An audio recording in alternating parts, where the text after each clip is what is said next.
Guys welcome back to my YouTube channel SKM study a way of success. मैं हूं आपका educator Shivam Mishra. आपका स्वागत करते हैं आपके अपने यूट्यूब चैनल एसकेएम स्टडी पर।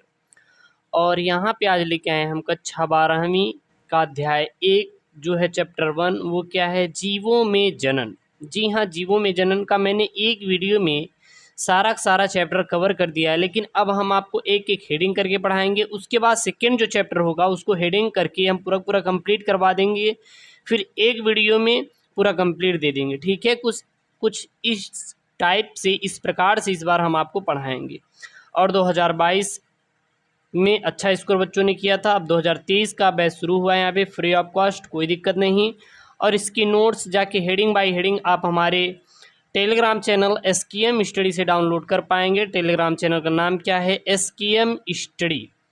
और आप इसी चीज़ को लिखित में यदि प्राप्त करना चाहते हैं तो आप हमारी ऑफिशियल वेबसाइट skmstudyclasses.com पे जाके इसका वहाँ से नोट्स डाउनलोड कर पाएंगे। ठीक है, तो सबसे पहले हम लोग जनन देखेंगे इस वीडियो में, लेकिन जनन का उद्देश्य, लेकिन उसके पहले हम लोग कुछ चीज़ें समझेंगे कि आखिरकार जनन की आवश्यकता क्यों ही पड़े। ठीक है ना, तो उसके पहले हम लोग देखेंगे जीवन अवधि। जीवन अवधि को कहते हैं लाइफ स्पैन। क्या बोलते हैं? लाइफ स्पैन के नाम से जानते हैं। इसको बोलते हैं लाइफ स्पैन के नाम से जानते हैं। ये जीवन अवधि यानी कि लाइफ स्पैन होता क्या है? तो देखिए, कोई भी जीव है, यदि हम आप लोग हैं तो हमारा क्या होगा? जन्म होगा।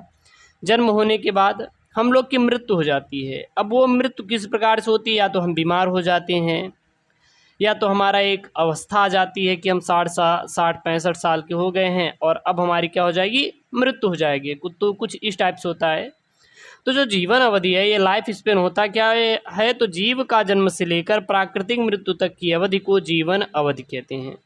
कोई पूछे कि भैया जीवन अवधि क्या होती है, तो आपको सीधा बता देना है, जीव का जन्म से लेकर प्राकृतिक मृत्यु तक की अवधि को जीवन अवधि कहा जाता है। तो जीवन अवधि क्या होता है आपको सीधा बता देना है अच्छे से एकदम।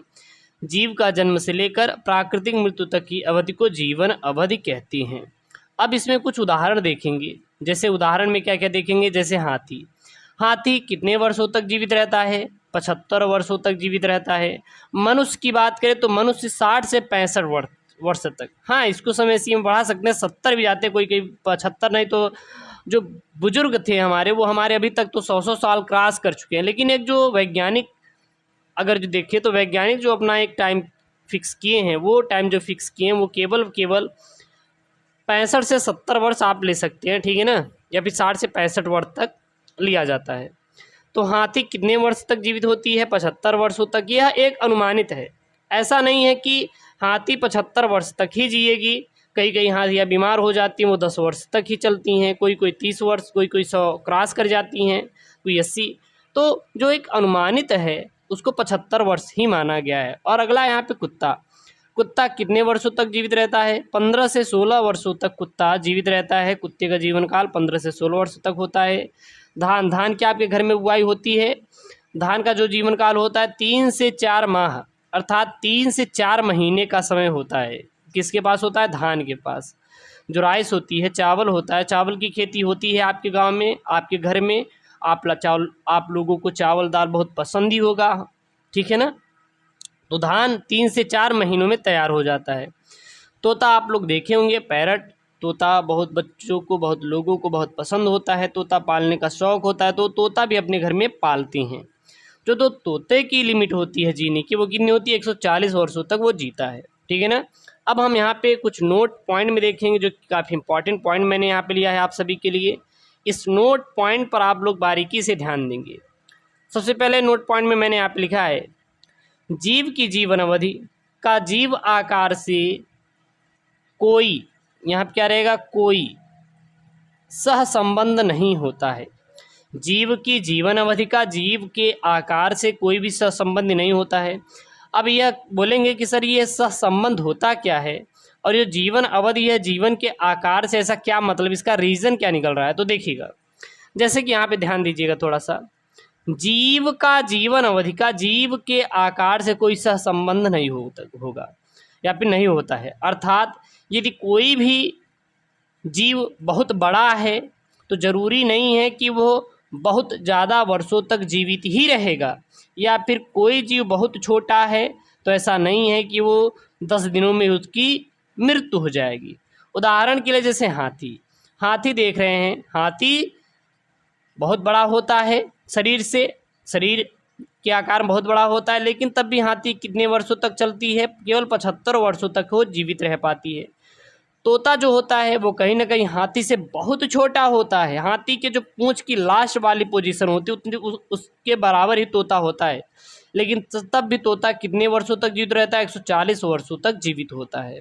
तो अर्थात हम यह नहीं कह सकते कि कोई भी जीव बहुत बड़ा है तो बहुत ज़्यादा अधिक वर्षों तक जीवित रहेगा, या फिर कोई जीव बहुत छोटा है तो बहुत कम ही समय तक जीवित रहेगा, ऐसा हम लोग कुछ भी नहीं कह सकते।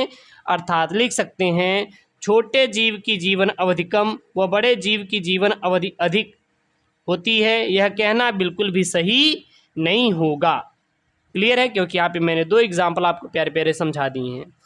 अगला नोट पॉइंट में लिखेंगे, जीव की जीवन अवधि चाहे कितनी भी लंबी हो लेकिन प्रत्येक जीव की मृत्यु निश्चित है।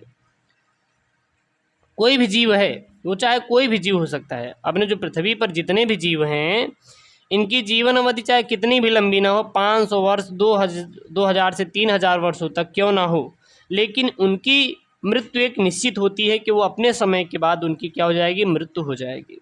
लेकिन जो अमीबा होता है एक अमर प्राणी होता है, इसकी कभी भी मृत्यु नहीं होती है जब तक आप इसको मारे ना, ठीक है ना, ये खुद से कभी मरने वाला नहीं है। तो अमीबा एक अमर प्राणी होता है, ये नोट पॉइंट में याद रखेंगे क्योंकि ये काफ़ी इंपॉर्टेंट वाला पॉइंट यहाँ पे मैंने नोट करवाया आपके लिए। अगला, अमीबा एक कोष की यूकैरियोटिक जीव है जो प्रोटिस्टा जगत के अंतर्गत आता है। जो अमीबा होता है यह कैसा होता है, यह एक कोष की यूकैरियोटिक जीव है जो प्रोटिस्टा जगत के अंतर्गत आता है। अगला, अमीबा की प्राकृतिक मृत्यु नहीं होती है, कभी भी अमीबा की प्राकृतिक मृत्यु नहीं होती है क्योंकि अमीबा एक अमर प्राणी है। इसकी केवल तभी मृत्यु होगी जब आप इसके साथ कोई छेड़खानी करेंगे, तभी इसकी मृत्यु होगी, नहीं तो वरना इसकी मृत्यु होने वाली बिल्कुल भी नहीं है। अब यहाँ से हमारा मेन टॉपिक स्टार्ट होता है, जनन, रिप्रोडक्शन। जी हाँ, जनन, रिप्रोडक्शन, यानी कि जनन होता क्या है, व्हाट इज रिप्रोडक्शन, क्या होता है, इसकी परिभाषा पूछ लिया जाता है आपके परीक्षा में। फिर हम देखेंगे लैंगिक जनन, जनन में अंतर। जिस प्रकार से आपकी बोर्ड परीक्षा में प्रश्न पूछते हैं वो हर एक प्रकार के हम लोग देखेंगे, सारे वीडियो देने वाले हैं। आप इसका PDF नोट्स आप हमारे टेलीग्राम चैनल SKM स्टडी से जाके डाउनलोड कर सकते हैं।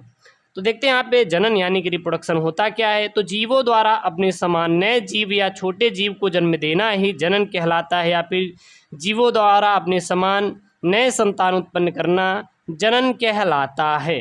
ये याद रखना, ठीक है ना। तो जनन क्या होता है, आपसे परिभाषा पूछ लेगा तो आपको सीधा बता देना है कि जीवों द्वारा अपने समान छोटे संतान जन्म देना या फिर उत्पन्न करना जनन कहलाता है। आखिरकार जनन क्यों, क्योंकि NCERT में एक प्यारा सा प्रश्न पूछ लेगा, जनन क्यों, जनन की क्या आवश्यकता है।